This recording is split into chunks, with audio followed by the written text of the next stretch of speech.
Piers Morgan just hosted former Israeli Prime Minister Ehud Olmert from 2006 to 2009, who tells Piers Morgan now he thinks Netanyahu should face International Criminal Court charges for war crimes. Here is a piece of this interview, and then we have some more in a few minutes.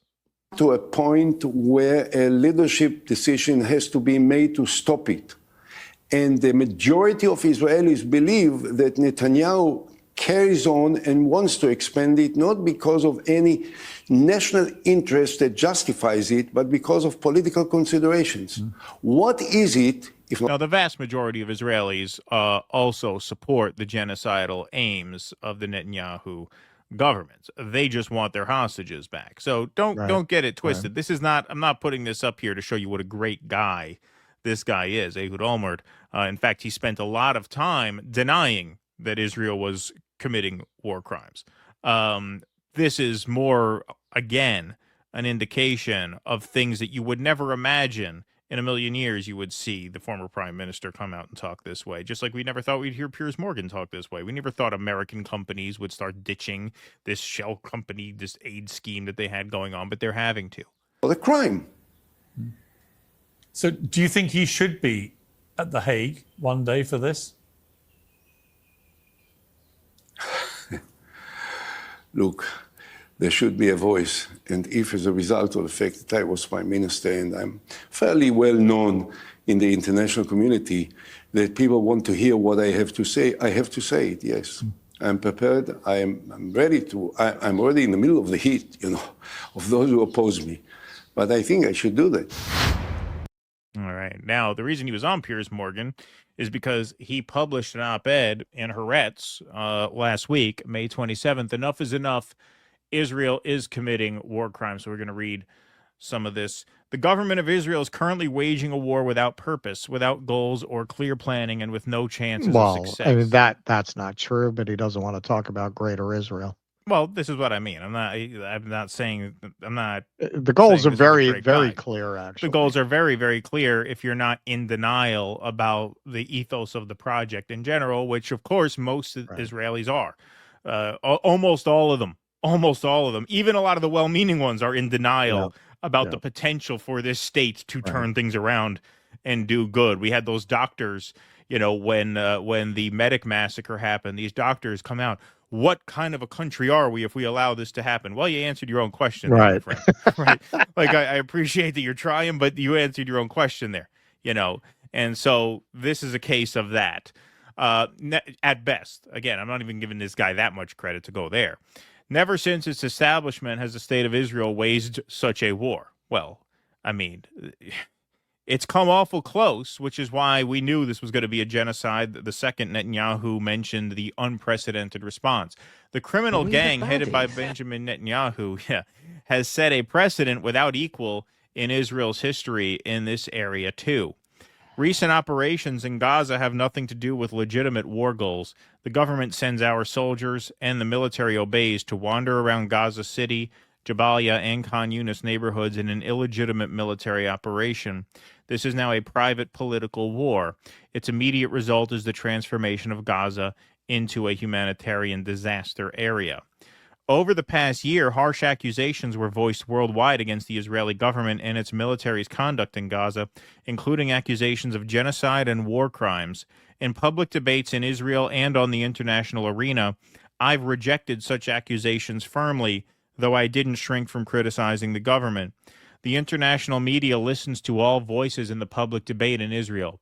It can discern between those who serve as mouthpieces for Netanyahu and his lackeys and his opponents who view him, as the media is currently fond of saying, as the head of a crime family. I didn't hesitate to give interviews in Ireland, Italy, the Netherlands, the UK, and elsewhere in the international arena. Quite often, I disappointed interviewers when I vehemently asserted that Israel wasn't committing war crimes in Gaza. Excessive killing happened, but I claimed firmly and with conviction, in no case did a government official give orders to hit Gazan civilians indiscriminately. So, once again, the point of this is not to show what an exemplar of judgment and character this man is. The point of this is to show that a year ago we'd be screaming at the screen watching one of his interviews because he'd be one of these pieces of shit denying war crimes. And now he's publishing this in the Israeli paper of record. Genocide and war crimes are legal terms that very much refer to the intent and responsibility of the people authorized to formulate the war's objectives, its conduct, and its purpose, the boundaries of fighting, and the limitations on the use of force. I took every available opportunity to distinguish between the crimes we have been accused of, which I refuse to admit, and the carelessness and indifference regarding Gazan victims and the unbearable human cost we've been levying there. The first accusation I rejected, the second I admitted to. In recent weeks, I've been no longer able to do so. It's very awkward writing there, but we will let that go. What we are doing in Gaza now is a war of devastation. Indiscriminate, limitless, cruel, and criminal killing of civilians. We're not doing this due to loss of control in any specific sector, not due to some disproportionate outburst by some soldiers in some unit. Rather, it's the result of government policy, knowingly, evilly, maliciously, irresponsibly dictated. Yes, Israel is committing war crimes. Israeli media outlets, each for its own reasons, some understandable, are trying to present a moderate version of events in Gaza. But the picture displayed around the world is much broader, much more devastating. It's impossible to view it with equanimity and a nod, as if the world's reaction is merely a widespread outburst of anti-Semitism because everybody hates us and they're all anti-Semites. Okay, so this is where you talk about killing a sacred cow. This next paragraph, he says, well, no. French President Emmanuel Macron is no anti-Semite. I know him well. I've been talking to him over the last few months. When the hour was at hand, the French military stood on the front line to defend Israel and cooperated in intercepting Iran's missile attacks. Quote, we're fighting with you against your enemies under my direction, and you've been accusing me of supporting terrorism, Macron recently said. He is a friend of Israel, as are British Prime Minister Keir Starmer, Dutch Prime Minister Dick Schoof, Italian, that's a funny name, Italian Prime Minister Giorgio Meloni, and many others who have joined them from within the ranks of Europe's most outstanding and important cabinet ministers and leaders. So, yeah, that's, I mean, you talk about making yourself a pariah within Israel. That is the thing you're not allowed to say, that no, they're not anti-Semites, they're just criticizing us for our conduct. That, you're not allowed to say that in Israel. Their go-to whenever they get criticism was, well, you're anti-Semitic. They said the ICC was anti-Semitic. Any organization, everyone's anti-Semitic. The right. UN, everybody, they're uniquely, especially these organizations that are very, for lack of a better word, woke. Right. You know, but uniquely for some reason they just are anti-Semitic. Yeah. They bend over backwards to embrace every other marginalized group, but Jews, that's where they draw the line for some reason.